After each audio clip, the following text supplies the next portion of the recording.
Hi everybody, welcome to the OAGRC. This week we are continuing our Rising Fighter hop-up series, and today we've got an a transmission brace. Now, I've had this for probably about a month, well no, more than that, probably about a year, ready to put onto the car. And it goes underneath the rear transmission under there somewhere and stops the rear suspension doing exactly what it's just done there, where it wobbles about a lot. In fact, let me just move that out of the way. And you can see that moving around and hopping about there.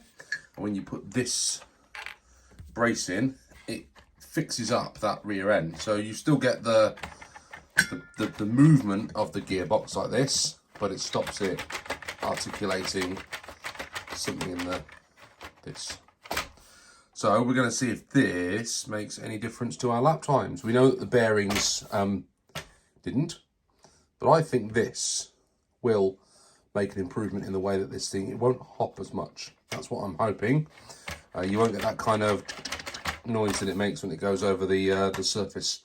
We have got a brace on the Midnight Pumpkin. That's the only other thing I've put a brace on, and it seemed to work quite well. So let's go ahead and get this on and see what happens.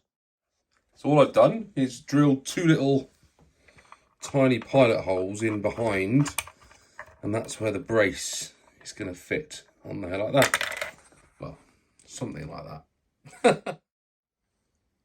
The transmission brace is now added.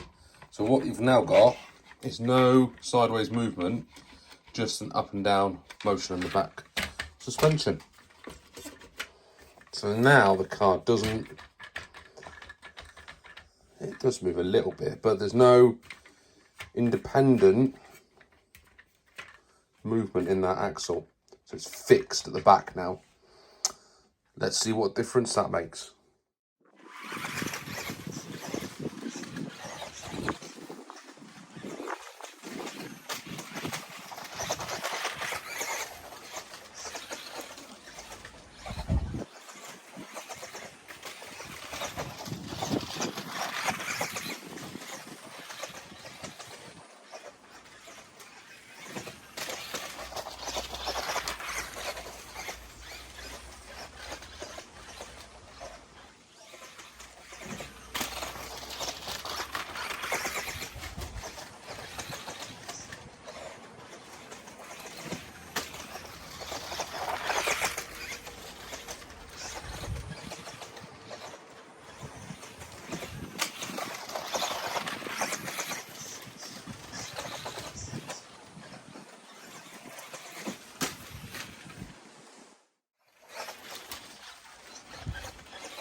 Just before I get into the lap time, notice something a little peculiar with the front end of this car.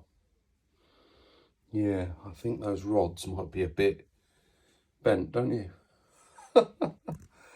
It did have quite an impact on one of the barriers, and it seems that if you hit the front end of this car too hard, those rods just buckle, which is exactly what's happened on this side and on the other. So another modification needed for the Rising Fighter, I feel. I won't go through exactly the times. It did feel like it's more controllable without that rear end bouncing around, but I'm going to go and put the times into the computer, just look at the averages, and then I'll let you know exactly how it performed. So I have reviewed the video footage, and it did drive marginally better over the laps that I did.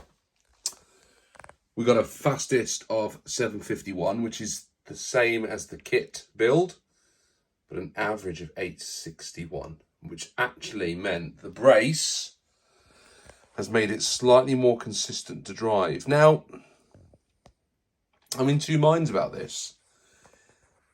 Yeah, I think it has. It definitely feels easier to drive without the back end wobbling around like this, and it now just does this. I definitely think that makes it easier to drive.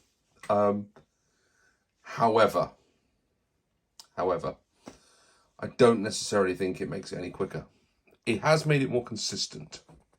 So when the power goes down, the car sort of drops and just goes. It doesn't now skit about so much. I think it just applies the power a lot more evenly through to the wheels. The wheels must be getting more traction as I'm coming out of corners. I even popped a few wheelies. So that's the difference that the brace has made.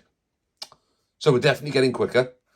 The average is getting better, so we're becoming more consistent. The next thing that's going on are these. We have some shocks from JKRC, and they are specifically for the Rising Fighter. So they should be a perfect fit to replace those blue friction shocks. So that's coming up on the next video. Thanks so much for watching, everybody. I hope you're finding this series interesting. I know it's probably now autumn. We feels like we're a long way away from the summer, which is when I filmed when I'm filming this. But there's plenty more content coming, and I hope that you enjoy watching this through to the conclusion to find out how far we can take this. Thanks for watching. Whatever you do, have fun. See you soon. Bye.